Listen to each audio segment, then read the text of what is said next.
Welcome to a meeting of the Town of Barnstable Comprehensive Financial Advisory Committee. Today is September 25th, 2023. This meeting is being recorded by the Town of Barnstable and will be broadcast on Channel 18 after this meeting is concluded. The agenda for this meeting is on the town website. Hector, if I could get you to call the roll today in Chuck's absence. Sure. Lillian. Here. Neil. Here. Chris. Here. Wendy. Yeah, she's here. I see you, but She's you're muted, yeah. Jackie. Here. And Hector is here. We have a quorum. Sorry, here. Thank you. All right, we have a quorum, and we're glad that Betty is here to listen in. Today we're going to And I see Paula as well. Hi, Paula. Ah, Paula. It's so Lily, nice to see you. I will be listening, but I may not be in video most of the meeting. So just wanted to let you. Okay. All I'm right. glad you could make it. We're going to start today with Mark. He's going to give us a preliminary budget projection for fiscal 25. So, Mark, whenever you're ready, we're ready. Okay, good evening, everyone. Thank you. Share my screen here. Can everybody see that okay? Yep. Great. Okay, so this is our first cut at the fiscal year 2025 general fund budget projection. Of course, we start off this process by just looking at our general fund revenues based on the closeout of what just happened in fiscal year 23 and prior years as well, and try to project forward what we think, where we think revenues will trend towards in building our 2025 budget. Of course, this will go through several modifications as more information comes into us from things like the governor's budget and where state aid might land. But this is our jumping off point for the development of the fiscal year 2025 budget. Those instructions have been issued to departments last week. And so I'd just like to go through with the committee this evening what we're looking at for revenues and some of our fixed cost projections and answer any questions you might have. So starting with property taxes, we take our base general fund property tax amount from the prior year, which is 142.8 million. And to that, we can increase that by 2.5% under Proposition 2.5. And then, so that's $3,570,000. And then we can add to that an estimate for new building growth, which we have a placeholder in here right now for $750,000. New building growth has ranged anywhere from $750,000 to $1.3 million over the past 10 years.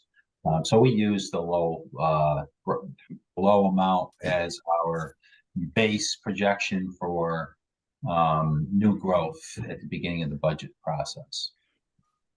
And then to that, we can also add any special assessments that were authorized by voters. One of them being the assessment received from the Cape Cod Commission, also known as the Cape Cod Commission environmental tax.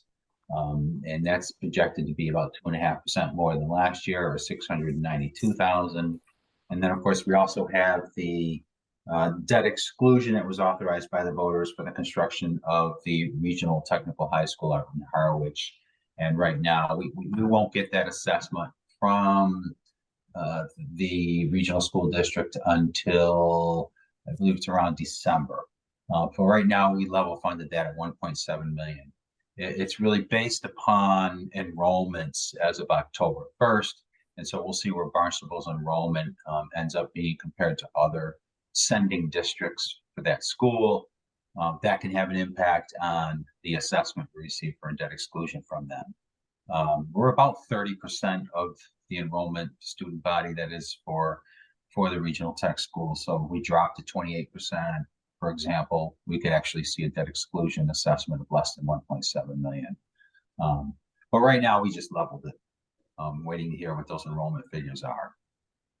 And then we set aside a portion of the property tax levy for what's called an overlay reserve, which is also another term for that is the allowance for abatements and exemptions. Because typically, we have some property taxpayers are eligible for certain types of exemptions, whether it's elderly exemption, a veterans exemption, and so forth.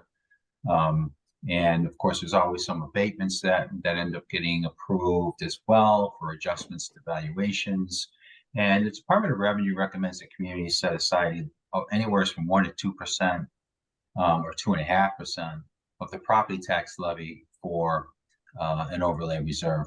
We go in the low end of that, 1%, which is about 1,428,000, because our experience has showed that for a community our size, we really don't receive too many abatement applications. We have the standard exemptions from year to year. They don't fluctuate that much. But it's the wild card is really the abatements that are filed for and whether or not those are justified. And I think most taxpayers have agreed with the town's assessed valuations fairly representing the market value. And we don't see a significant amount of abatement applications from year to year. Mhm. You don't tend to, especially in periods of market inflation like we're seeing right now, because we're always behind the market by a year. And so our assessments are based on a prior year, calendar year's worth of sales data. So naturally, in inflation and with rising property values, people really don't challenge their assessments. It's when the market turns and assessed values start to go down, or market values start to go down, but our assessments are still reflecting a prior calendar year's sales data, then people start questioning their assessments, and we tend to see more abatement applications during those time periods, because there's that misunderstanding of the timing of assessments versus market value. And but right now, 1% has always seemed to work for us, and so we're going to set aside again 1%. So that provides us about $148.1 million in a projected tax levy for fiscal year 25, which is about $4.2 million more, or 2.9% above the projected levy for fiscal year 24, the budgeted levy for fiscal year 2024. Any questions on property taxes before I move on? No. Okay, great. So the next category of other taxes includes other taxes at the local level: motor vehicle excise, rooms, vessel or boat excise, and payments in lieu of taxes.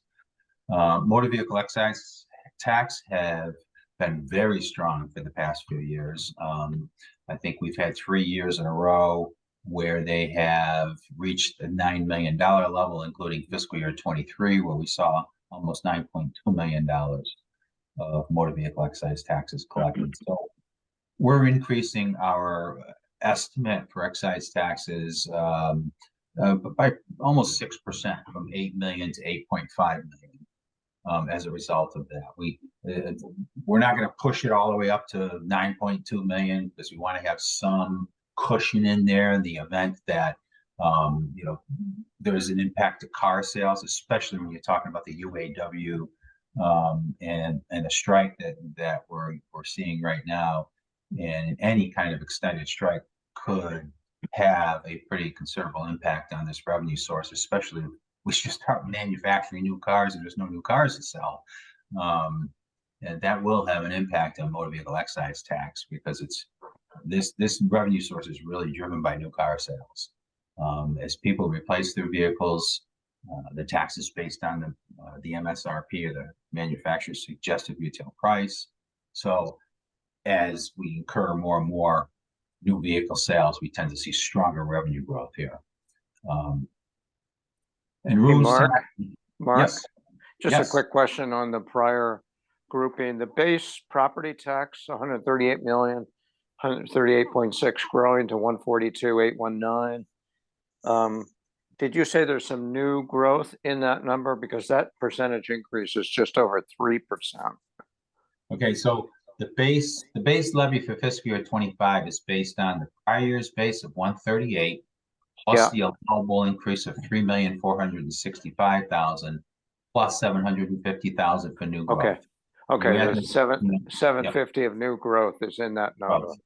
Yeah, that's why typically our tax levy ends up going up by 3 or 3.1%, not 2.5%. It's because of new growth. Right. Any And then- change ahead. that we might see, and any change that we might see in the additional taxing authority we have for the Cape Cod Commission assessments and debt exclusions. Okay, Because those go up, the tax levy is going to go up more as well. okay. So the base grows 3.04%. You have the new growth of 750,000 on the third line. The allowable increase, what exactly is that again? 2.5% of the prior year's base. So the prior year's base is made up of base from the prior year plus the allowable increase plus new growth. You add those three numbers up, 138.6, the 3.465, and the 750. You add those up, and that totals $142,819,000. So, and that you can increase. That's the base from the prior year that you can increase by 2.5%. Okay. Okay, thank you. You're welcome. So back in other taxes, rooms taxes, we're seeing some growth in rooms taxes as well. We saw 2.3 million actual tax revenue come in from room taxes in fiscal year 23. We used 2.1 million for a budget in 24. We're going to increase that slightly to 2150 for fiscal year 25. I think we saw some really strong seasons the past couple of summers in rooms tax revenue coming out of the pandemic. But talking with Paul Nitzwicki at the Cape Cod Chamber, he says this past summer was a little slower than the past couple of seasons, and some of that's probably weather dependent. But as we come out of as we came out of the pandemic, I think things are starting to normalize, and so while we still expect to see some growth in our rooms tax revenue, we don't want to push it up to the 2.3 million that we actually saw in fiscal year 23. Mm-hmm. Boat excise tax has been level for years. We just don't see any growth in vessel excise or boat excise tax, and that's really limited to really based on how the excise tax for that category works. It's not like the motor vehicle excise tax where it's based on the MSRP of the vessel. So we haven't seen any growth in the boat excise tax revenue in years. And then we actually have one payment in lieu of tax, which is mandated by statute, which is paid by the Barnstable Housing Authority. And that's what you see on this line for in lieu of taxes. It's one payment from them every year. So that gives us a total of $10,807,000 in the projected other taxes, or $525,000 almost in growth, or more than 5%, which is a pretty good percentage increase in the other tax category. Mark, it's Betty. Can I ask you a question? Certainly. I've heard of these payments, and I thought they maybe were the in lieu of taxes, and I don't know if it's reflected on this chart or not, where businesses don't give you their actual receipts, but they pay like a fine, maybe? Is that what it's called? Yes, it's called a special assessment, and that's in another category down here that I'll get to. So yeah, every year, the commercial property owners are required to provide us income and expense reports, which are used by assessing operations to conduct valuations of commercial properties. And without accurate and complete income and expense reports, it makes it that much more difficult for our assessing operations to actually value commercial property.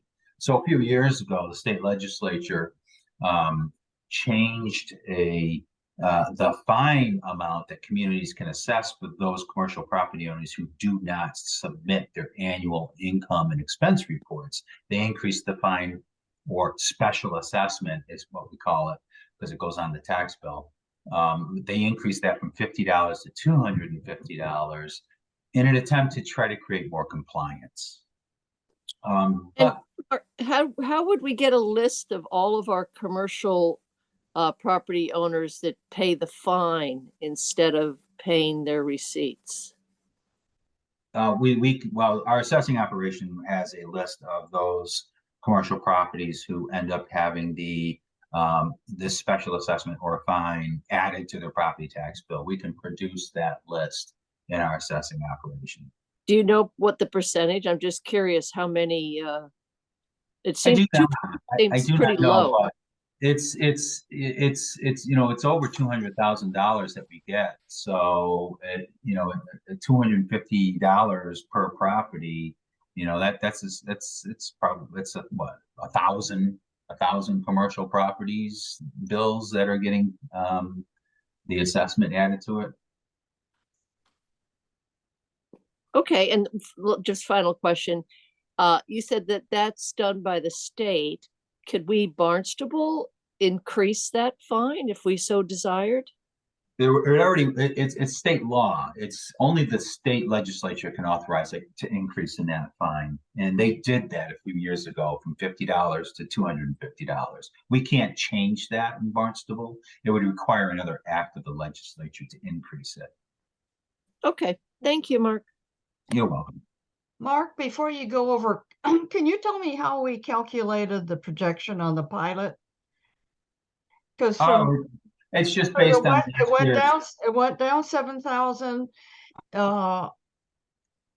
this year, and then it's going to go up 5. How do we figure that out? It's based on a formula that the housing authority has to follow, and so we take the prior year's actual amount that received and just provide a couple $1,000s of a cushion in the event that formula ends up resulting in a lower amount. And I believe I'm not exactly sure what that formula is, but it's tied to, I believe, the rental income that the housing authority collects. And I don't know the exact formula. It's not a significant. I was just curious. Thank you. Lillian, this is Paula. I just wanted to follow up on Betty's comments or questions and ask Mark, do we have any other tools to have our commercial businesses provide us accurate or, income information other than the fine? Short of increasing their assessments by a significant amount to encourage them to come in and provide us their financial statements in an abatement process, no. And that's a risky proposition. I wouldn't want to do that. But certainly we can't, if they also cannot challenge their assessment if they don't provide that report. Mm. So there's incentives built in there for them to submit that information. And it's not the only tool that the assessing department can use to value commercial property, but it certainly is a helpful one if we were provided accurate information by commercial entities. Some of the income and expense reports we even get back. The director of assessing looks at them and he tells me that this is worthless. It's not accurate. I can tell you right off the bat, this is not good information. I can't use this. But they collect enough of them in order to have a good database to conduct commercial assessments. Mm. But it's certainly, the more we could get, even the better database we could build if we had more compliance. Can assessors use a different valuation technique other than just revenues or, Yes. Yes. Yeah, certainly there are other, like I said, there are other tools that are available to at their disposal that they can use to provide assessments for commercial properties other than the income and expense reports that they provide us. Thanks. Any other questions on other taxes? No? Now we'll move into state aid. Okay, so this is where we've seen a lot of growth since the implementation of the Student Opportunity Act. We are in year 3 of 6 right now. Fiscal year 25 will be year 4 of 6. Right now, we are projecting another larger increase than we've seen historically. In fiscal year 25, we're looking at about a $3 million increase. The way we calculated that was we took the existing student data that is provided for in the foundation budget on DESE's website. We kept those students in each grade level consistent with what they were prior year. And we increased the foundation budget by an inflationary factor that is by inflationary factor included in the Student Opportunity Act, which resulted in an increase in our foundation budget, which is then that increase in the foundation budget must be provided from a combination of local resources and state aid. The local contribution is calculated by what's called a municipal revenue growth factor, whereby the state looks at local receipts for each community, has a formula to determine how much those local receipts are increasing by. And they take that foundation budget and apply the increase in that by the municipal revenue growth factor. And they say, okay, the community's got to provide this much in additional resources, and whatever the shortfall is, will provide the shortfall in the form of an increase in Chapter 78. So when we looked at it for next year, we came up with about a $6 million increase in the foundation budget with a required local contribution increase of $3 million, which results in about a $3 million increase in Chapter 78. So that's what we have built into the projection here for next year. I'm more confident than not that we might see even a higher number than 3 million. It's going to depend on our enrollment data. For example, I think we are actually seeing, a continued increase in English learners, Right. or bilingual speaking children, and I believe that'll end up resulting in even a higher foundation budget, which should result in more Chapter 78 than what you see here. But we won't know these numbers until the governor comes out with their budget in January. Well, based on our internal calculations, we think we're going to see another 12 to 15% increase in Chapter 78. The other major category, a second largest category of revenue here, is unrestricted general government aid, which we're projecting a 2.5% increase, which is about where it's been. They generally increase this category of revenue by a growth in state revenue. And so right now we have a placeholder in here for 2.5%. The decrease in charter tuition reimbursements is a result of the charter tuition reimbursement formula, whereby they pay 100% of the increased cost of tuition from year over year. And then they decrease that by 25% a year over a 4-year period. And so we expect to see, because there was a significant increase in tuition cost in FY24, we saw an increase in charter tuition reimbursements that year, but now we expect those to start declining in accordance with that formula that they have. So a net increase in total state aid of $2,638,000, or almost 9%. Mm-hmm. Any questions on that category?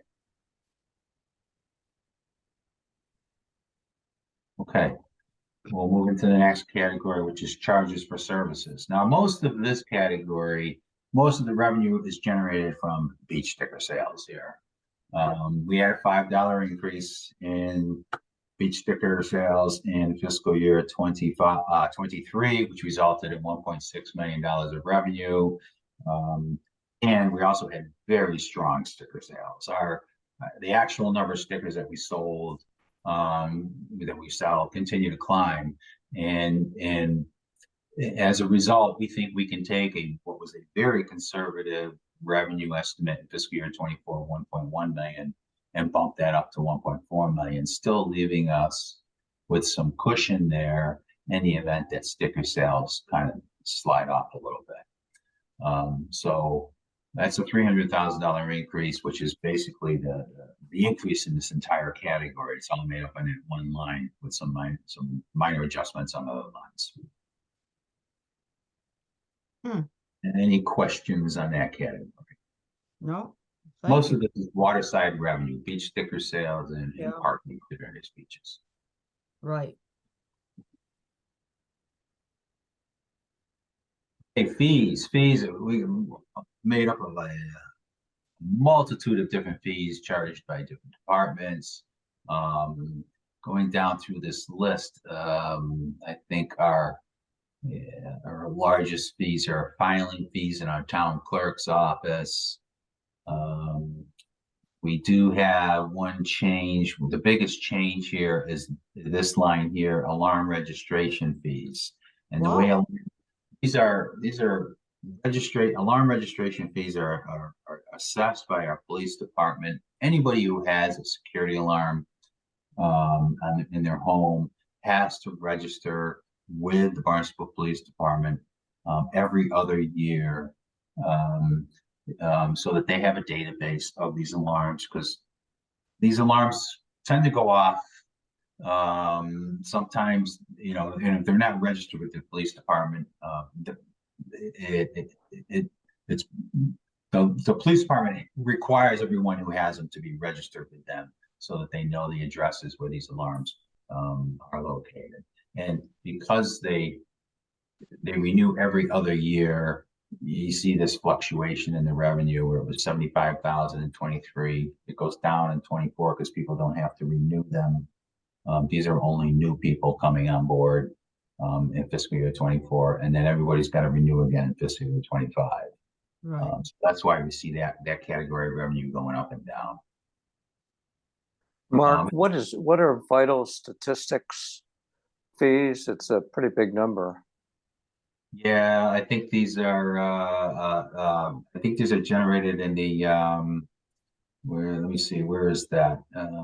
It's up towards the top. Yeah, these are in the town clerk's office. These are things like birth certificates, marriage licenses, I think, and other fees like that you have to pay the town clerk's office for.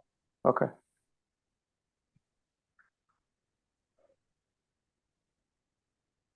So fees, overall, we collected 1.1 million in fiscal year 23. We had a budget of 904,000 in 24.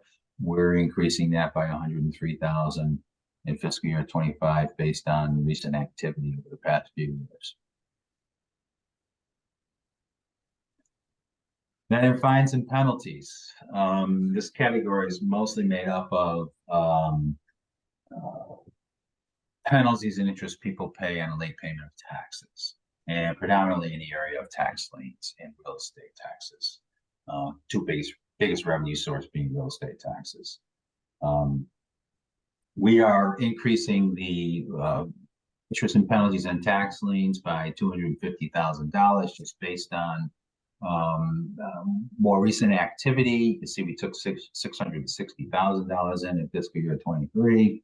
We have also entered into a contractual arrangement with an attorney out of Boston who's going to assist the treasurer with the collection of outstanding tax liens, instituting a different and more comprehensive communication program where they're going to be directly sending letters out to property owners and notifying them of the delinquency in their taxes and the procedures that they need to take in order to clean up those outstanding taxes. And so having it come from an attorney and official attorney letterhead and some of the other procedures that they can do will we think encourage more timely payment on property taxes for some of these property owners.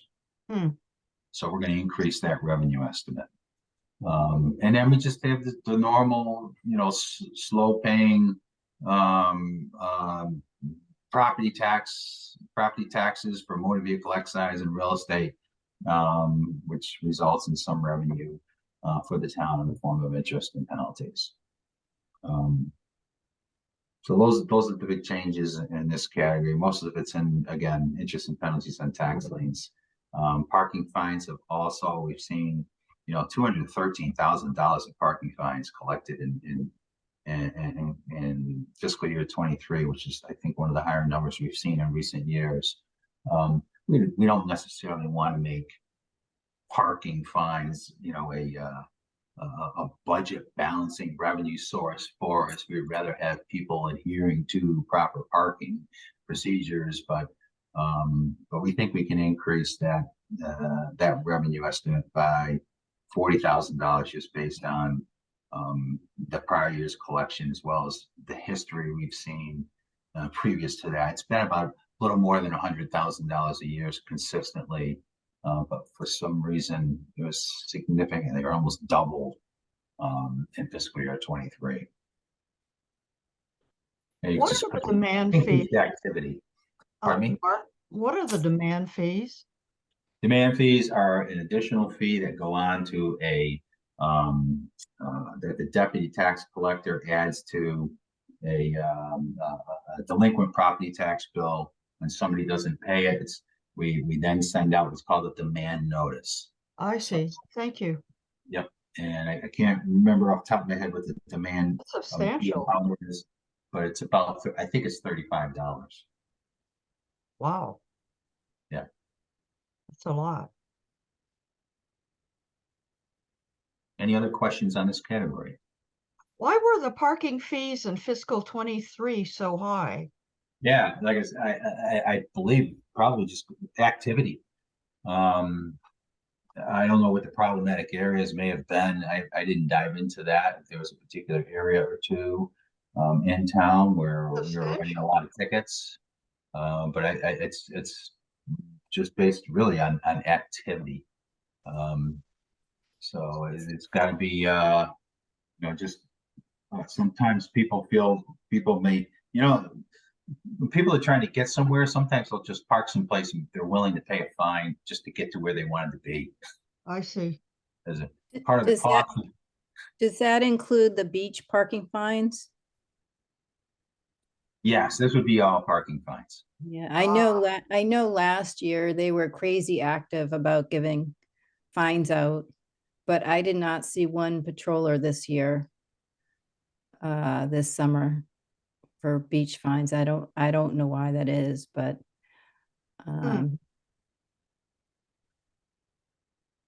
okay. Any other questions? Thank you. No. All right, we'll move on to the next category, licenses. The greatest portion of this category of revenue is alcoholic beverage licenses that are issued on an annual basis to basically, restaurant and bars. Everybody has to renew their license every year, and the budget estimate for fiscal year 25 is really based on the 23 actual with a small amount of surplus built in for conservative revenue estimating. So that's the biggest source of revenue in this category. As you see, at $390,000 out of the total revenues of $519,000. And second largest category is being entertainment licenses, which people need to apply for when they're going to have entertainment. And private parking lots, we have a number of private parking lots around town that have to renew their annual licenses. So overall, are the fees for all those different categories set by the state, or can the town set them wherever they want? Yeah, I For think like these junk are, dealers, fortune tellers, auto dealers, all that stuff. yeah, these are more set by the town than they are by state. Okay. But overall, $20,000 increase in the estimate of just over 4% for fiscal year 25. Any other questions on that category? No, thank you. Great. So then we get into this other category of other revenue. These are all of our miscellaneous other revenues. The biggest ones being here, number one, Medicaid reimbursements. These are for services that the school department provides, things like occupational therapist, speech therapist, some of the services that we provide to Barnstable school children, we can bill Medicaid for. But we have to document what those services are. We have to keep time records. It's a very paperwork intensive process.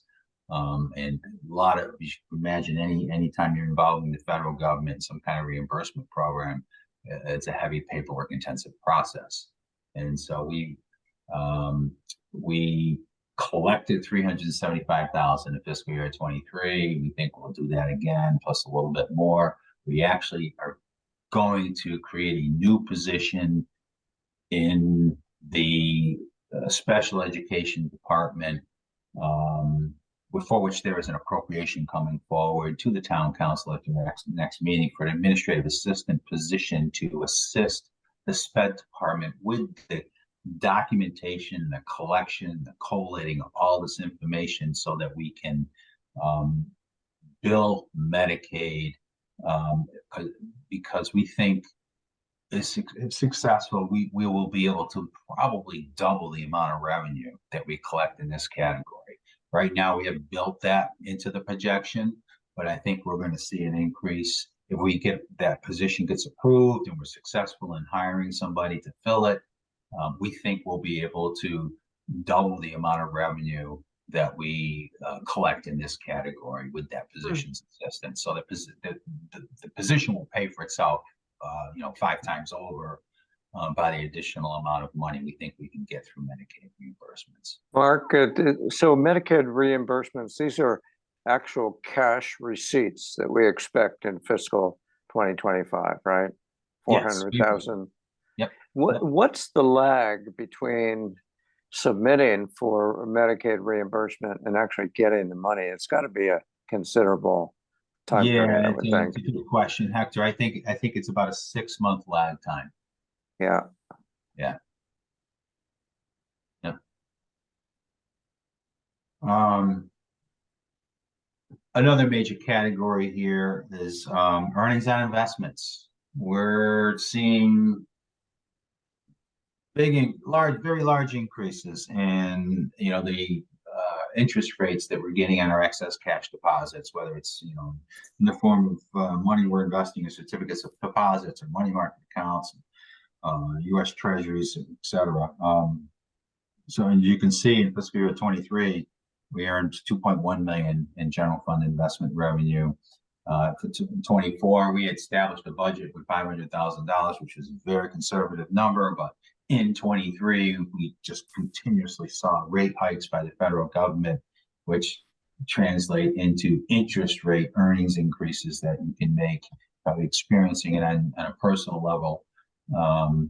And so we had a very conservative number built into the 24 budget here. So we're going to increase that significantly by $1 million for fiscal year 25, just based on what we're seeing in the investment market right now. And we could probably do better than that too, but we want to have some conservatism built into this so we can tap into some of that in future years if we need revenue growth in other areas. Mark, who decides the allocation of our excess cash, which banks and it's so all forth? managed. Yeah, it's all managed by our treasurer. They're responsible for selecting the type of investment, which of course has to be in line with what you're limited to what you can do under state law. And we spread it around. We don't put all our too many eggs in one basket, so to speak, the old saying. And so I think we probably do business with about 40 to 50 different financial institutions, and we get a list of a grading list, what's called Veribank. You might be familiar with that, Hector, where they grade institutions. They get either a green light, a yellow light, or a red light. And green being the strongest financial institution. They have very good balance sheets. Where yellow there might be some concern, and red there's serious concern. And so we always pick institutions that are on that green list when we're deciding to invest any money with them. And generally, our investment philosophy, not generally, but our investment philosophy is safety's number one, liquidity is our number two objective, and return is our number three objective. We have to have our money in safe investments. We can't put it in any kind of risky type of investment. Number two, we can't tie it up in anything too long because we have weekly payrolls to process and vendor warrants to process.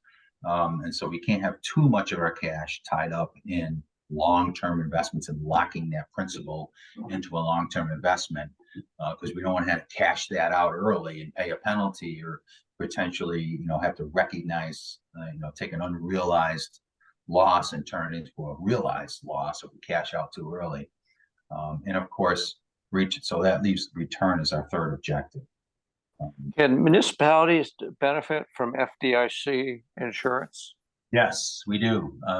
We do benefit from that, and we've also the treasurer's put in place a program because we do have a lot of money with one of our local institutions, Cape Cod 5, and every night the money that we have with Cape Cod 5 is swept out and put into $250,000 increments in a number of banks across the country that are on that green list, so that we maximize our insurance coverage on a nightly basis. Right. Okay. And the final question, do you know if the town had any money with Silicon Valley Bank when it failed?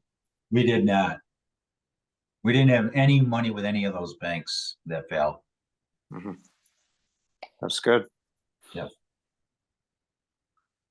And the other major category of revenue here is renewable energy revenue. These are the payments we receive for solar projects at the landfill, transfer station out in Marston's Mills, and the PV photovoltaic systems out the airport.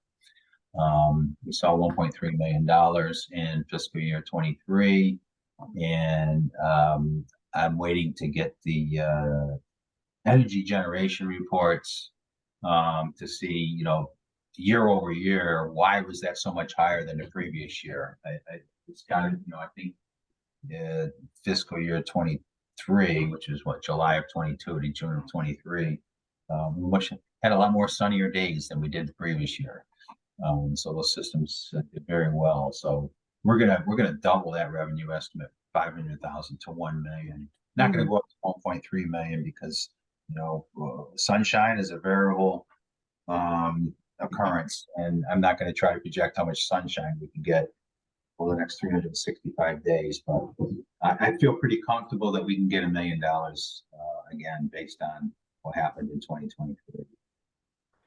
Mark, speaking of renewable energy, the personal property taxes that were paid on the Vineyard Wind infrastructure, do you happen to know what that amount was in fiscal 23 and what it's budgeted to be for fiscal 24? Don't know what the fiscal year 24 is yet, Hector, because they're working on the assessment. But I think they're for 23, it was negligible. Because it was based on what was in place as of January 1, 2022. Right. Okay. So I think it was about $60,000, a little more than $60,000, their tax bill. But next year, I expect that to, be in hundreds of thousands of dollars for 24. Yeah. Have their valuation set because I think they reported about 60 to 65 million in valuation as of January 1, 2023. And It's not fully constructed as of January 1, 2023. Right, but 65 million of infrastructure based on the cost of the installation, I suspect. And that's taxable value, yes. Yeah. Yep. So when that full build out, we were expecting this thing to approach $100 million, which would place them in our top 10 property taxpayers. Mhm. Right. Mark, is most of that renewable energy revenue from the solar farm that we have at the transfer station? Transfer station and airport. It's Ah, all combined. Yeah, okay. Thank you. you're welcome. Also, the senior center, right? There's a pretty big solar installation there. I think that that system is what's called or referred to as behind the meter. And so as opposed to getting money for that, I think what it does is it reduces the amount of electricity that that facility has to draw off the grid. Ah, okay. So our electric bill is much less for that facility because of that installation. So that's a behind the meter installation, I'm pretty sure. Okay. All right. So any other questions on other revenue? No, Yeah, we're almost doubling the revenue estimate in this category because of investment income. It's hopefully, rates are going to be where they are for a while, right? And I think we're only going to, if anything, they're going to continue to go up because borrowing costs are going up. So as we see borrowing costs going up, we see our ability to earn investment income go up as well. And so I think this category will continue to see an increase in that revenue estimate in the outer years. Mark, can I just ask Betty again, on the renewable energy revenue? I thought because the airport's an enterprise account, that would go to their enterprise, but it's shown here. Is that inaccurate? They don't get the revenue from that? That's correct. Yeah. So that they just have them on their property, but they get no, I guess, tangible benefit, so to speak, or? Yeah, that's all that revenue goes into the general fund because the town of Barnstable is what's called the off-taker, not the airport. Off-taker is the term? Okay, I haven't Yeah, I heard that. believe the term is off-taker, which is only a town can be an off-taker, not a department within a town. And so when these facilities generate the energy, they sell those credits to off-takers, and we get paid those credits for the energy that they produce. Okay, and what about that whole microgrid thing they're gonna set up there? That there's nothing connected between. Yeah, there's no funding connected with that to this category. Okay, thank you. You're welcome. Any other questions on other revenue? no. That was Okay. Good. Then we get into a big category called permits, and most of this is comprised of permits charged by our inspectional services department. Building permits, wiring permits, plumbing permits, gas permits, so forth. Health department, or health division, which is part of inspectional services, for things like food service permits, and so tobacco permits and so forth. So you see the building permit revenue we collected here in 2023 was $3 million. Now that included almost $1 million from Cape Cod Hospital for the new tower that they're constructing over there. We're not going to see building permits typically like that from year to year, so we have to be conscientious of that and not think that this is going to be our base building permit revenue going forward necessarily. That's an unusual building permit fee. Building permits are based on construction value. Value of that facility is significant because of the type of facility that it is, being a hospital. And so there, again, a significant building permit that we collected in fiscal year 23 of almost $1 million.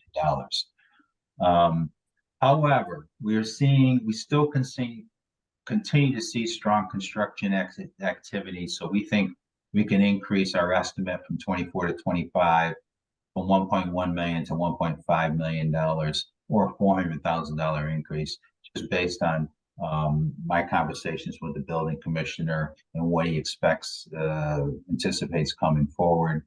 You know, there's a lot of possible new construction in the pipeline. You see what's happening out at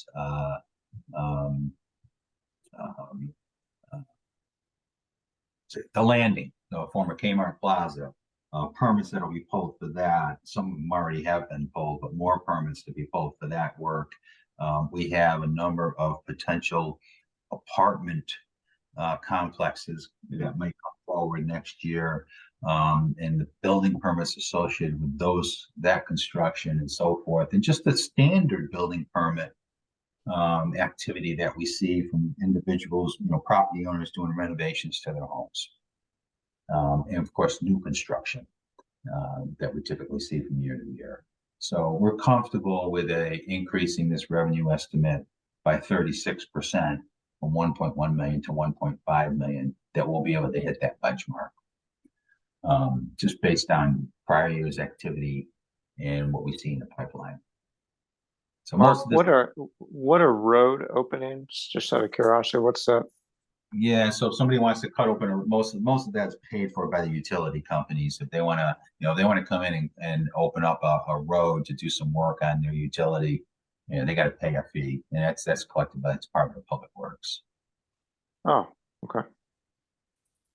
I think it's interesting that the building permits are increasing for new construction, but the percolation tests stay pretty much the same.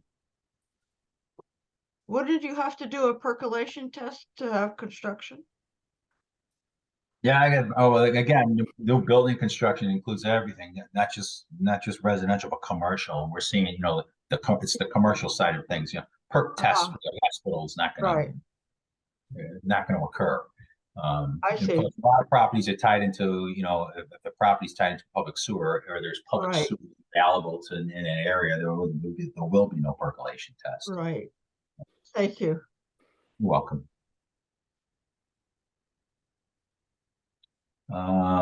So yeah, overall $2.1 million, $125,000 projected revenue for fiscal year 25, or about $466,000 more, 28% increase. Again, it's, percentage-wise, that's a strong increase.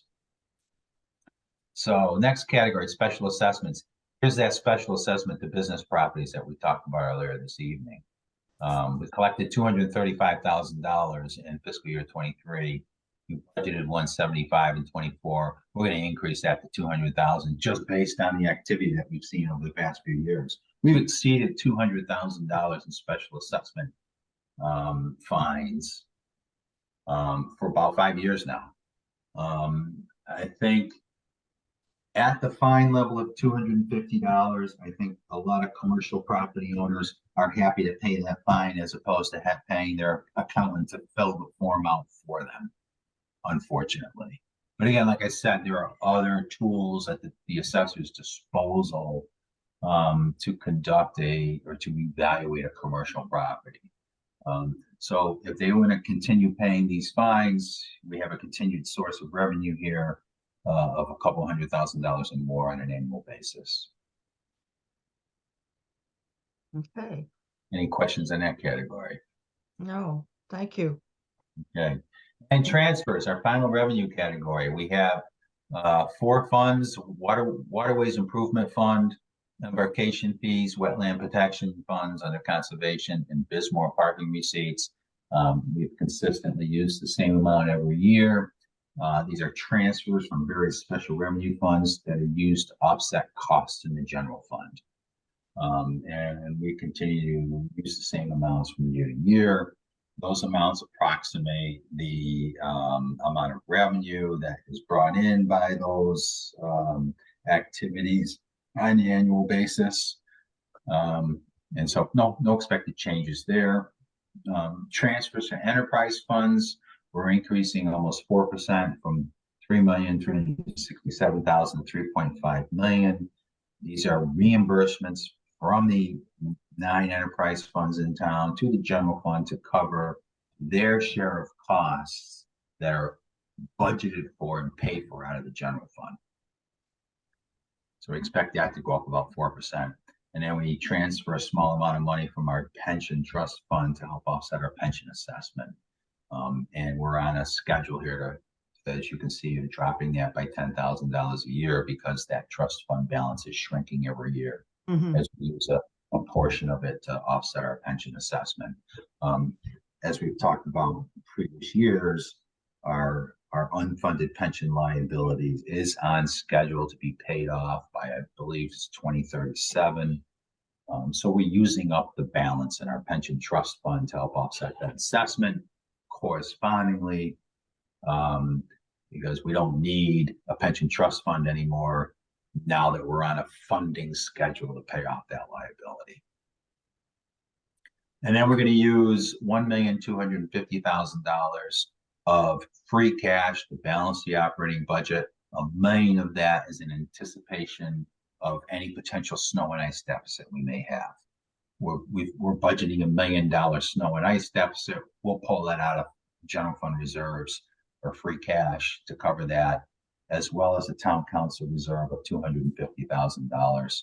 We'll pay for those. Those aren't guaranteed expenditures, so we're going to pay for those using or balance the budget using free cash to cover those two operating expenses.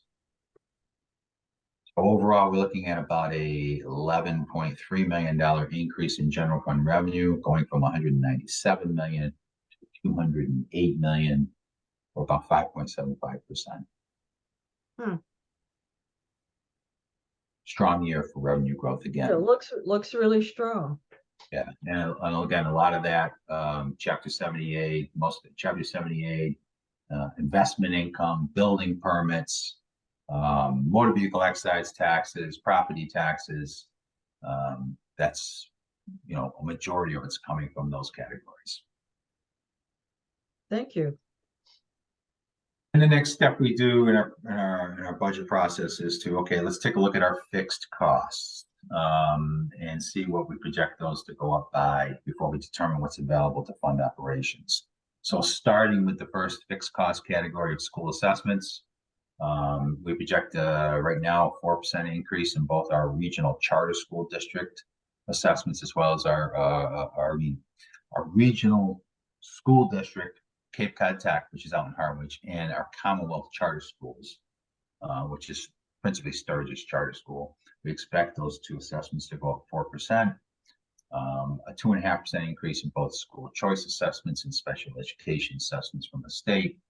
So overall, about a $500,000 increase in various school assessments, or 3.8%.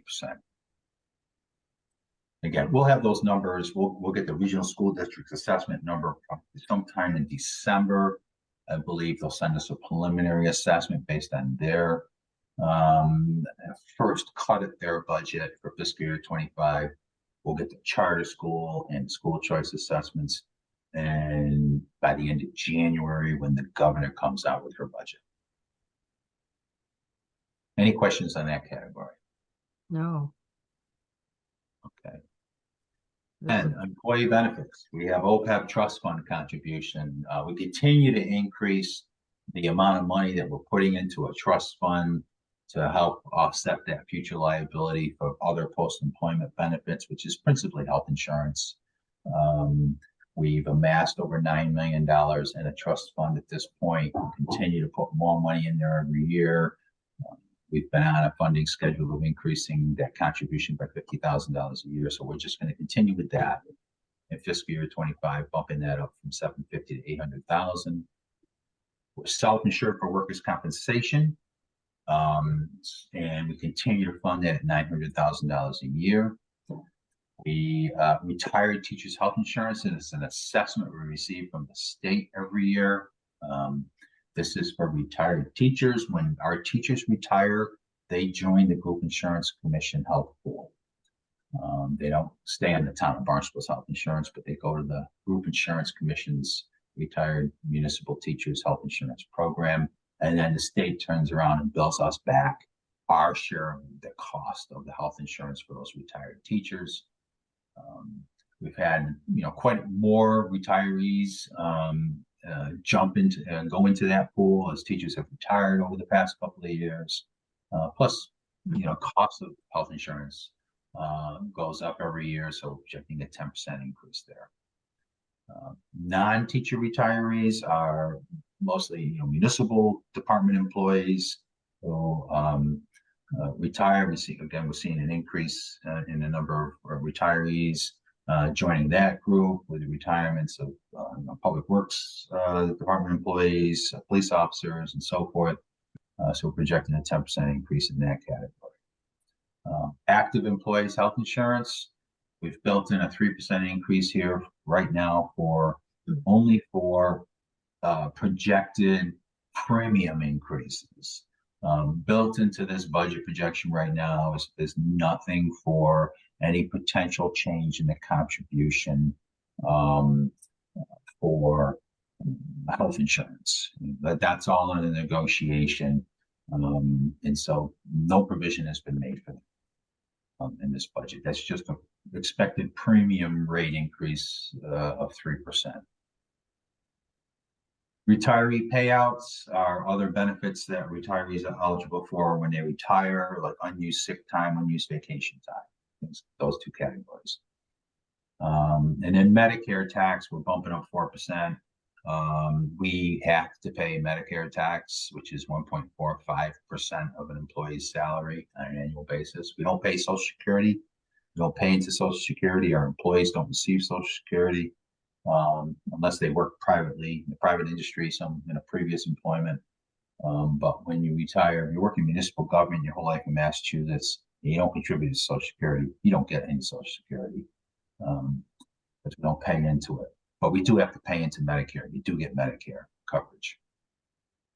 Then we have a budget for unemployment, which is remain level funding. We don't have a lot of unemployment. And pension assessment, we're increasing 6%. That's in line with what the pension system's actuary calculations indicate, that the assessment needs to go up every year in order to fully fund that pension system. 6%.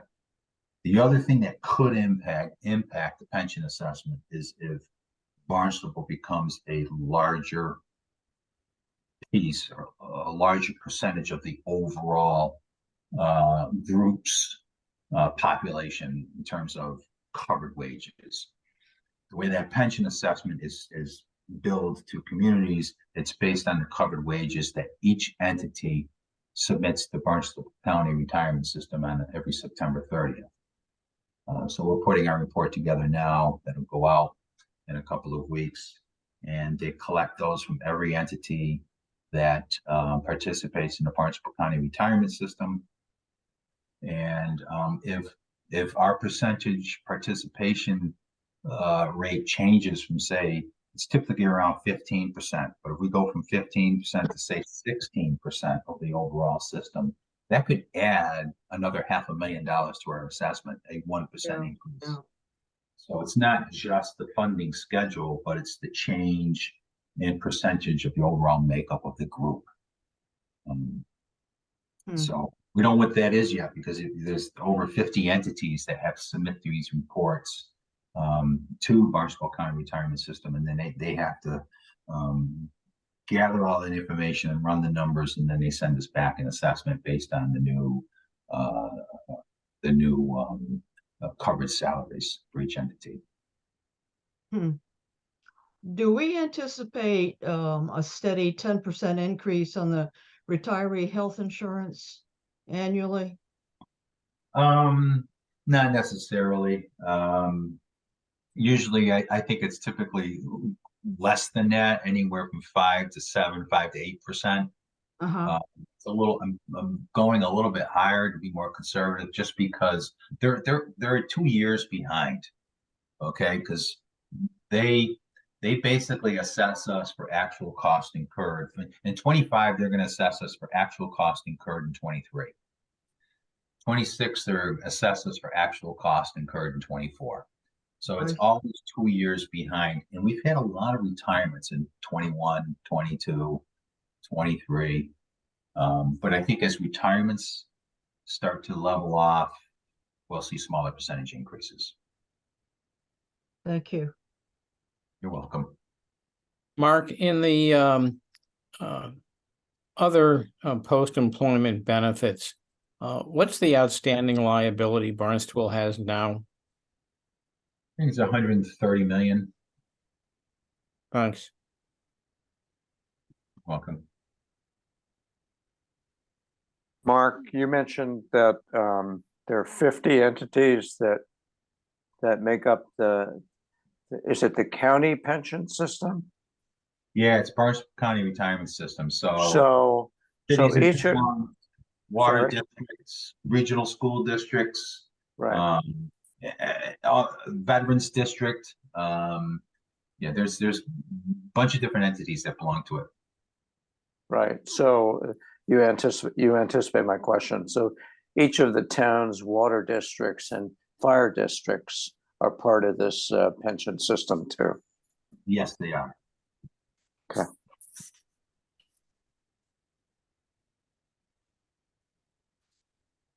All right, moving into the next category, other fixed costs. We start off with debt service. The number here for fiscal year 25 includes an estimate for the debt service that we plan on issuing in 24, for which we'll have our first debt payments in fiscal year 25. It happens to be just about the same amount of the debt that's retiring, that's coming off the books, and so it's almost level funded here at $7.249 million. And then we have the annual increase to the capital trust fund. This is in line with our policy, our internal policy that we've created, whereby we're going to take that $750,000 of new property tax growth and invest it into the capital program. Right. So we increase our base contribution to the capital trust fund by 2.5% a year, plus another $750,000 for new property tax growth, which gives us an increase of $1,128,000 of general fund property taxes dedicated to the capital program. We're continuously trying to increase our investment in the capital side of our budget, recognizing the significant amount of capital projects, and you're all familiar with what you've seen, the charts, you've seen the submissions, hundreds of millions of dollars of capital needs. And so we're going to continue to fund and try to push as much new growth taxes as we can into the capital trust fund. And how big is that now, Mark? How big is what? The capital trust fund. I think we closed out fiscal year 23 with a balance of around $14 million. Thank you. You're welcome. Then we have property and casualty liability insurance. We have a number of policies where we procure, a policy for various insurance, whether it's to cover our motor vehicles, to cover our property in the event of casualties, hurricanes, fires, storm water damage, whatever, public officials liability, and so forth. So in those, our budget for fiscal year 24 was 2.6 million. We expect this area of our budget to continue to grow, especially in the property and casualty area, with the losses that are being incurred nationwide in property damage. I only expect this to go up, especially in that category. We just got our renewals back for fiscal year 24. We're just under the $2.6 million. We spent almost $2.4 million the year before. We're talking with our property manager about, the possibility of having to increase this by more than $100,000, just based on what you're seeing occur across the country on a regular basis with storm damage. That affects all of us, both on a personal level and at the town level, because we all have to buy insurance on an annual basis, whether it's for our motor vehicle or for our home. And what's happening out there especially with property insurance. It's gonna impact us all. It's gonna creep its way up here, and eventually, if we have a big storm with lots of damage, we could be back to those years where it's hard to get insurance if you own a home on Cape Cod. Property insurers may just stop writing policies for homeowners on Cape Cod, which happened about 10 years ago, if you remember. It was very difficult. A lot of people got forced into the FAIR plan, I think it was called, the state of Massachusetts FAIR plan, because they couldn't get property insurance anymore. You could see an event like that happening again. Mark, you mentioned liability insurance for town officials. So do town council members and senior staff of the town and the town administration, Els, yourself, et cetera, is there liability insurance that you guys benefit from and town council members benefit from? I wouldn't say we benefit. I'd say we're covered, but that coverage also extends to our board and committee members, Hector. So, members of this committee, if you were to do something, it would provide coverage for that as well. Okay. Regulatory boards and committees, advisory boards and committees, everyone's covered under that.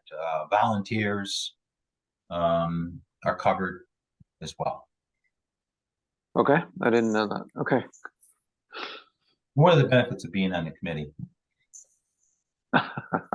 I think, from some of the people I know in the industry, I think the less than 4% increase may be extremely conservative. Things don't look good in that category right now. Yeah, I would agree, Neil. And, we'll be, like I said, talking more with our property manager about where we're going to see this go. And he's, we work with a local agent who helps us procure policies. We actually participate in a pool with underwriters that write policies for municipalities across the state, and by pooling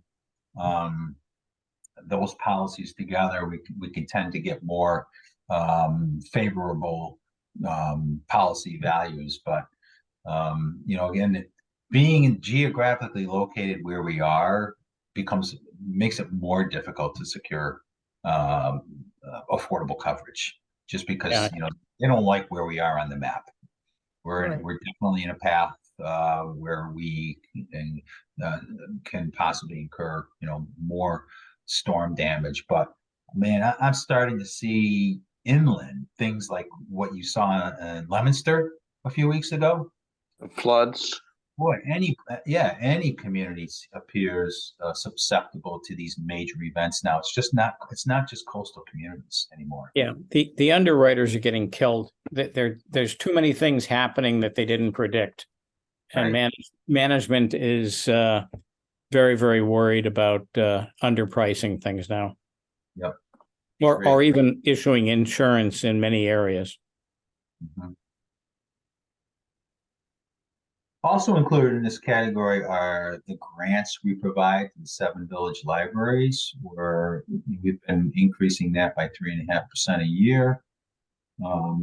Continue to support our public libraries, which are a valuable asset to our community. They're something that we want to continue to see succeed and make available to the citizens of the town of Barnstable. And so one way we can do that, because they're all independent 501c3 nonprofit organizations, they're not part of the town's government structure, is we can provide them a grant in return for the services they provide to our citizens. And so we put a provision in here for a 3.5% increase in that grant. Mark, do we know how much of the library costs the town is funding? What percentage? It varies by library, Neil, because some have much larger endowments than others. But overall, I think the contribution that we provide in the form of a $2.1 million grant is probably about 50% of their overall operating budgets when you add the 7 budgets together. Good, thank you. You're welcome. So that kind of covers other fixed costs, and then any other questions on this category? No. Again, we have a provision in here for $1 million for any potential snow and ice deficit that's offset by a Mm. funding from our general fund reserves or free cash. Then we get to state and county assessments. These are various assessments that were charged either by the state or in the case county, the Veterans District, and Cape Cod the Cape Cod Commission assessment, the county tax that we have to pay. And then we have some, we're part of the Cape Cod Regional Transit Authority. We have to pay an assessment to them. The Mosquito Control Board, we have to pay an assessment to them, and so forth. We're projecting all those to go up about 2.5%. Interestingly, the Veterans District, we're not seeing an increase there. We're level funding that. Speaking with our regional veterans agent, the number of veterans that are eligible for benefits in Barnstable County, or at least that are covered within this Veterans District, are going down. And so, the amount that we're incurring in costs are going down as well. So we think level funding this at $400,000 will provide us adequate coverage. That covers not just the benefits that we pay to veterans, but also our share of the assessment from the Veterans District that we must pay to run that operation. They have a Veterans District, as well as not just the person who runs the district, Major Greg Quilty, but also he has a number of staff that help administer the claims. And so overall, we're looking at a 2% increase in this category of about $64 million. And so our net revenue available for operations is $137,436,000, is $6.8 million more. So the $6.8 million is our total increase in revenue, less all these increases in those fixed cost categories, leaves us with $6.8 million available for operating budgets. And if we continue with a 60-40 revenue sharing agreement between the school departments and the municipal departments, that provides for almost $4.1 million of increased revenue for the school budget and $2,732,000 for the municipal budgets. Mark, Betty again, just up back on the previous. How is the CCRTA? How do they assess us? Is there a percentage, or how is that assessment decided? Yeah, that comes through the state, Councilor Lucky, and I believe they determine it. Yeah, and I believe they determine it based on I think it's a two-factor formula that consists of I'll have to look that up and get back to you, but I believe, just to confirm it, but I believe it consists of equalized valuations for our participating county towns, as well as ridership data. And so I think it's a multi-factor formula that they use, but I'll have to look it up exactly to see what it is. No, I asked because just so much of our development, the housing, these kind of things, so much of it seems to be factored into that CCRTA, increasing their schedules and things. I just wonder what that's going to do to our assessment, how that. Yeah, that's a great assessment. It's a great question, because I think as they implement, specific transportation programs for specific communities, that may come back to us in the form of a direct increase in our assessment and nobody else's, especially if it's just a transportation program designed for the town of Barnstable. Yeah, and we've heard a lot about the Village Green lately and that Yes. kind of thing. And so it'd be interesting to know that data to see what we might, have to put out to support that increase. Okay. Thank you. Sure.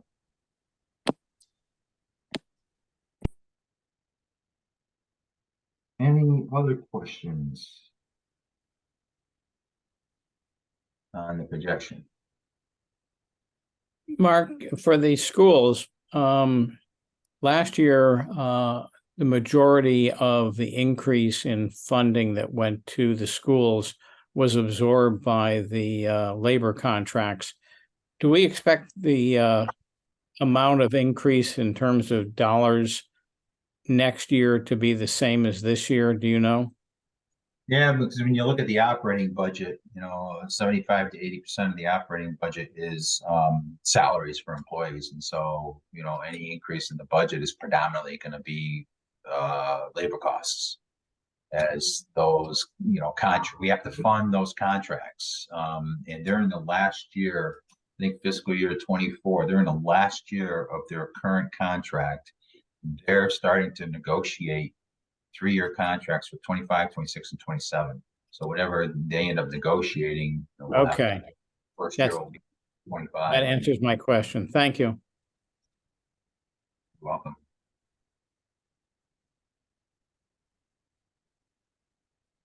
That looks like a really healthy budget. I'll stop sharing my screen. Yeah. Thank you I very think much. we are, in a fortunate position of being able to, provide additional resources to operations, as well as continuing investing in our capital plan. Just based on, the continued implementation of the Student Opportunity Act, and if the state continues to fund that existing implementation schedule. I have no information available right now that leads me to believe otherwise, that the state will not continue to fulfill that commitment based on what's happening at the state level. Right. We're just seeing, increases in what we can bring back in terms of investment revenue and our excess cash deposits because of what's happening in the market. The downside of all of this is, we have a significant capital program. A lot of that has to be funded through borrowing, and we're going to see significant increases in our borrowing costs, like we did with this last issue that we just did. We went from 1.75% to 3.8% on a 20-year bond issue in a matter of a year.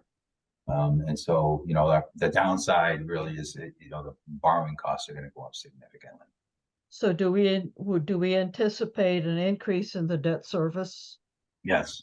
Yeah. It's depending on how much we authorize in borrowing issues. Yeah, we'll see an increase in debt service. I mean, we used to, what it cost to borrow $10 million yesterday, it's going to cost much more tomorrow. And so the amount of money we can borrow in terms of principal amount, that is, will be less than what we could have a couple of years ago. Yeah. It's encouraging that we continue to increase the capital trust fund, though. That's a good thing. Yeah. Does anybody have any comments or questions? Thank No, you. I thought it was very helpful. Thanks, That was Mark. just an excellent presentation and we're so happy to have a preview of this. We're looking Sure, forward to it. just know that this will change as we get more information, and I will keep you all updated as to any major changes in the projection. Yeah. Better information in terms of assessments from county pension systems, regional school districts, cherry sheets from the state when the governor passes their budget or presents their budget, and so forth. And we constantly monitor revenue that's being generated in the current year, and if we see something happening, then in terms of revenues trending downward or upwards, we'll adjust the projected revenue estimates for 25 correspondingly. Information we get. And Same as thing you, on the defense side. and as you adjust the school enrollment later on. Yeah. That also may change based on the English learners and the economically disadvantaged. Yeah. So it's possible that we could get more than 3 million Possible, from Channel yes. 7. Thank you. Sure. You're welcome. Anybody on the committee? Okay, Paula or Betty, any comments before we move on? Nope, nothing. That was a fantastic presentation. Thank you so much, Mark. Now you have a preview of what's coming. Yeah. All right. Well, thank you very much, Mark. We're going to move on to the a PR that Neil has come up with. So Neil, if you want to present your ideas, that would be great. Okay. If we can share the screen, I can put up the deck that I sent out earlier, which I didn't send to the town council members, so. You want me to put it up on my screen, Neil? Yeah, can you do that? Really, we can, that would be very helpful, thank you. Okay.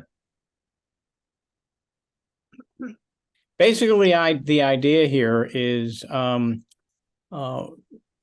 think we're gonna go through the printed copies of the CFAC report, summary report for the public fairly quickly.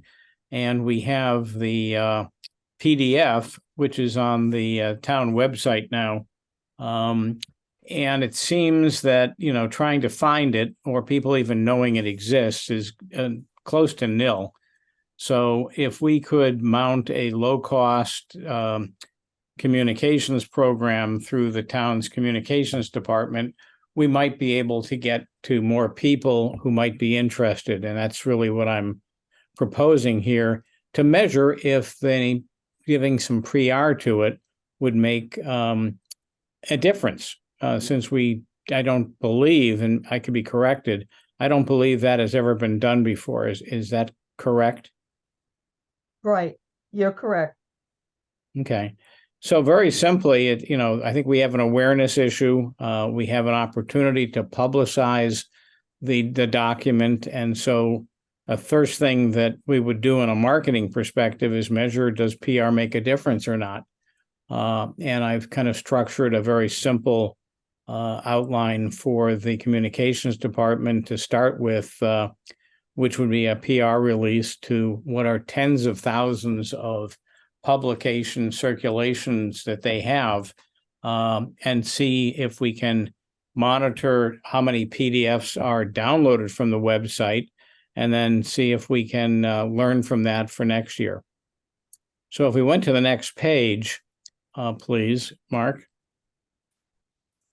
I think what we know, recounting the details, is when it's physically available, the report has excellent consumption. I know from the 50 that I circulated last Wednesday, 76% of them are already gone as of today. But we'd have no information as to, are we really supplementing that with the PDFs, which really have no cost. So can we go beyond the word of mouth and make it possible for people to know that among the 350,000 files, according to the communications department, that are on the website, that there's the PDF from the CFAC report, which if you were trying to get to it, you need to go to the home page, then to the committee's page, then to the CFAC page, then you have to do a drop-down menu before you can get to the link for it. So how can we make that simpler? And then going to the next page, please. This is not, rocket science. Other towns I have found in in Massachusetts do this. Acton has what was started out as a 4-page overview report, is now 5, but they use PR, both via PR releases and using their own Facebook page to publicize it. I don't know the results they've got, but it's not something that costs them really any money, and I think it's something that we should clone. If we went to the next page, please. I think what we could tap into is both the print publications, and this data is almost all from the communications department. That they have 16,000 circulation. Social media that Barnstable runs has tens of thousands of followers, and the newsletters and e-newsletters that Barnstable sponsors and helps support likewise does. And given the very high, on the right-hand side of the pages, penetration of the internet and web access in Barnstable suggests this could be a very lucrative type of program in terms of getting this thing out to not just hundreds of people, but potentially thousands. So if we go to the next page, I think, the idea is that I would propose to the group is that we gauge if a low-cost PR program can raise the CFAC overview report circulation significantly. That we measure the number of PDF downloads from the Barnstable website, which I know Mark, based upon prior communications, has been looking into. So I don't know if that's possible or not. Have we made any progress on that, Mark? I have to check with IT, a webmaster. He has been exploring, the functionality of Google Analytics, because I believe you can track that through Google Analytics as far as, how many downloads a particular PDF document has from the website. Yes, and we may have to, in addition to having a link, we may actually have to have a page, as does the town manager. Google Analytics 4 does provide that functionality. It's just a little bit strange. It's not as direct as we'd like. But basically, what I'd like to be able to do is, if the group agrees, is engage the communications group and get their feedback on, can we create an easy to read summary of finances that we would put into the PR release, and motivate people and make them aware that it exists, with the target audiences being the residents of Barnstable, the second homeowners with properties in Barnstable, the local business owners, and the people who work in Barnstable, including those who may not live in the town. And I think this should be something that's right up the alley of the communications department. The next couple of pages really just show a sample of what a PR release might look like. This is something that, frankly, I use Google's AI to create with a little bit of editing from me. And what we really need is a professional from the PR group to build on this and create something that might work a little bit better. But they can be very short, get them in to the local social media and news organizations, and get us a lot more exposure than we have now by word of mouth. So I think that the next steps are really, the most obvious thing to me is, while it may not be the most effective, maybe we can kind of feature this on the CFAC page by adding with the yellow thing, which is really how the town clerk does it when they want to advertise something on their webpage. They put it in yellow. And I think the next issues really are on the next page in terms of, can we get the website, which we have not yet verified, as Mark said, to track the downloads, if they figured out how we can do that. And then how could we get the data from them so that we could use it to make a decision on how to do this next year? And then how can we engage the Barnstable Communications Department to get their input on how to best lever their capabilities for a project like this? So that's my proposal. I'd be interested in other people's perspectives and ideas. So Neil, I think it's sorry, go ahead, Lillian. I was just going to thank Neil for his initiative, Oh. to his great ideas and his presentation to increase the public access to our report. And so congratulations and thank you. Yeah, so Neil, I second that emotion. I think it's excellent. I think there's only upside in terms of getting more engaged readership for this document. One thought, I'm on the homepage of the town of Barnstable website now, and halfway down on the left, there's a category called in the news.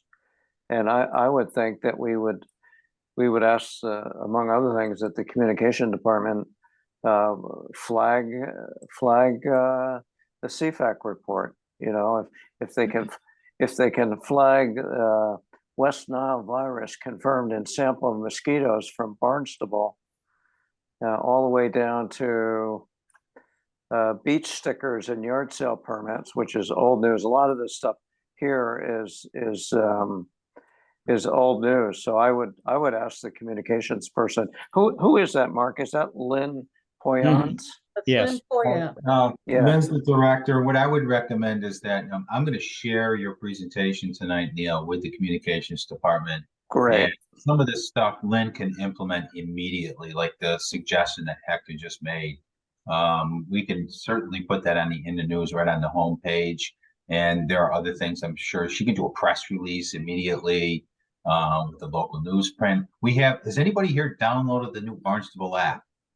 Yes. I have Okay. not. Great. That app can push out a notification that this report is now available and with a direct link to the PDF document. There are things like that that Lynn and her team can implement immediately. So what I'll do is forward this presentation to her, asking her to implement what she can immediately. And if there are other things that she can do, work towards implementing those and come to our next meeting and to report to us an update, because we're going to have Kelly Colopy here at our next meeting to talk about the Barnstable Water Resources website.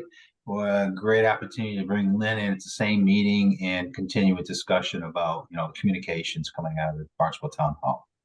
Oh, that would be great. Okay. Do any of the other members have comments of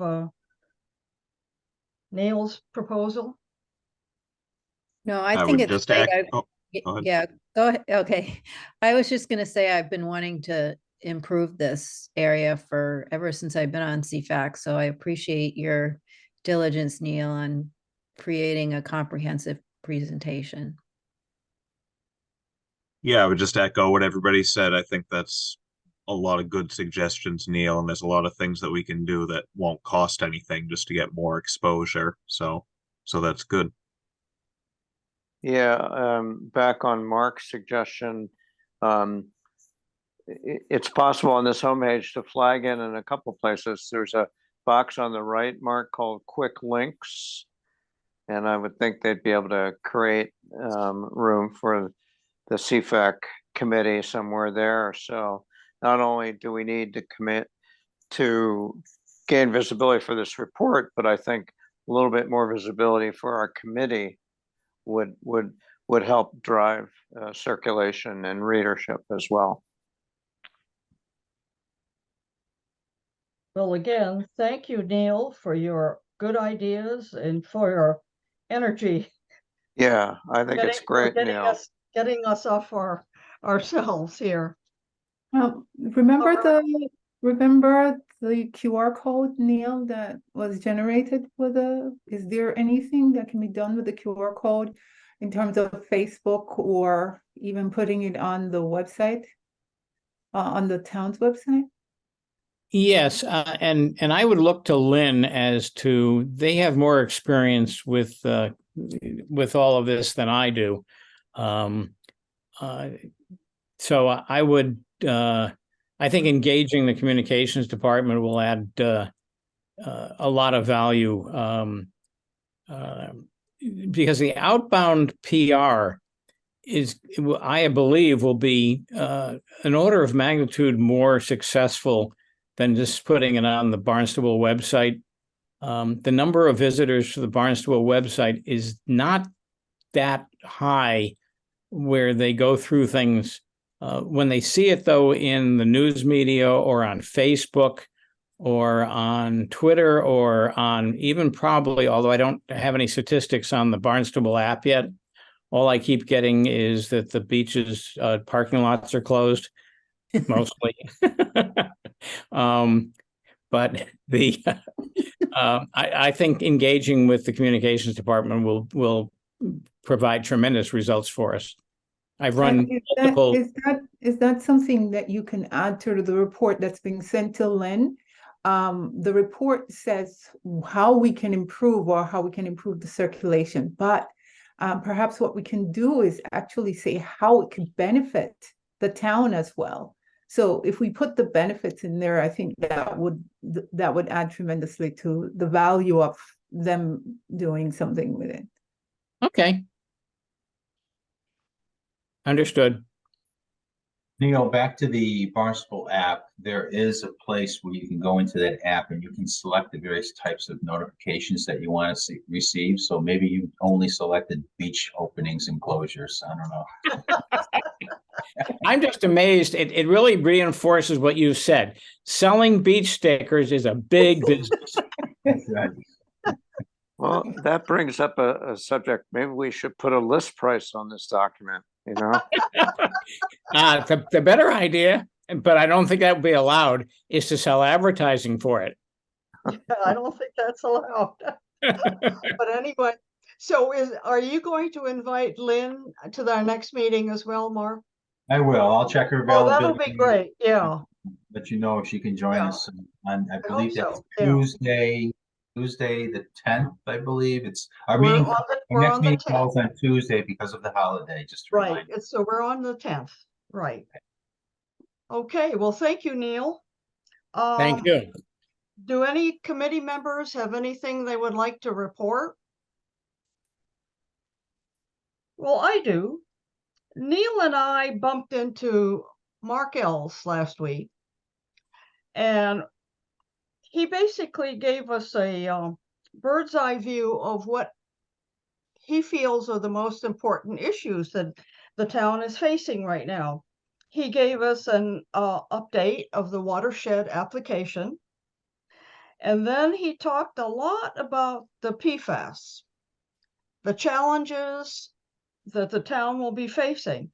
And I noticed that he also reported to the town council meeting last Thursday about PFAS. Apparently it's going to become increasingly a big problem because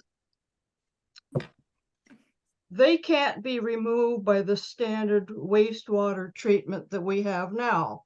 So I just want to let you know that that's what our town manager is concerned about. And so we should, I guess, avail ourselves of more information about this. Okay, that's good. Um, uh, I just want to flag, Wendy sent around an email regarding an event about nitrogen mitigation. And I want to thank Wendy for that. And I'll certainly try to attend it. Yeah, I don't know if we have any issues with open meeting laws, if we have No. to, if we have a minimum and maximum amount of people that could go. Right. Well, I think if it's a private event, it would not be a meeting of CFAC. That's what I thought, but for some Yeah. reason, the organizers only invited a certain number of town council people because Oh, they felt they couldn't invite more. So it'd be great to know if they could, I don't know, Betty, if you would be interested in going to that. Yeah, I But would be interested. I don't know what you're talking about. it's So a wasn't invited. no, and I know it's a event that's being held in Katuitt with regard to nitrogen removal. And some of the concepts that are in place to do that in the future, as well as potential financing suggestions for homeowners, I believe, and towns to help out with this kind of activity. Since the sewer isn't going to be available for 30 years in some cases, this is going to be a factor. It's part of the DEP new regulation. So I can send you the invite if you'd like. No, I'd appreciate that. think Absolutely. there's only right now one other town councilor going. you may want to send that to Paula as well, Wendy. I think she may have gotten it. Okay, yeah. I think she was on the invite list. And maybe because it was Katuitt, they're just inviting the town councilors that were in abutting areas. But I think it would be great if you could come, Betty. So I'll forward you that invitation. Okay, thank you. Well, thank you very much. Does anybody else have any business that you'd like to bring before the committee? Our next meeting is October 10th. And if all goes well with the town council, we should have a new member joining us at that time, which will bring us to 8. And we will have the DPW PR person and Lynn. So that's where we are. Right. Not, If I could suggest, the 3 people that are going to be talking on the 27th, which I can't go to due to a conflict, have been presenting in many different venues, and they do seem to be indeed very well versed in this topic. They have presented, and you can get their presentation, which I don't know if it's changed since earlier this year, for those who won't be able to go. I don't know if you have it, Wendy, and could forward it to people. Oh, yeah, I don't know, I don't know what, I've been to similar things that are much less formal, that are just kind of a talk. So I don't know what kind of presentation, but I'll ask the host if they I can send you the one that I have gone through previously. It's Okay. pretty extensive. And for those people who can't attend, because I think it would be a great thing if I could, because I've got lots of questions, but I can't. So Is it, does the, Well, if you is have, there an, or- if you have questions you'd like me to forward to them, I'm happy to do it. okay, is there, I'll do is that. there an organization that is organizing this? I see 3 names in the email of presenters, but This is a private family that has been following water quality for years, has worked with Uh-huh. the Three Bays organization. And has really been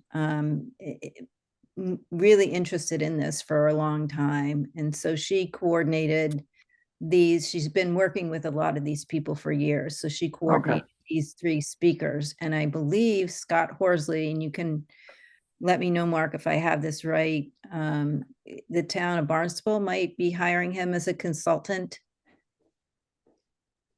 You haven't heard that? I don't know. No, I just haven't. heard that through the grapevine.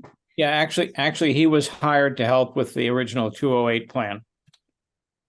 Okay, so I just know he's working with 7 towns in on Cape Cod.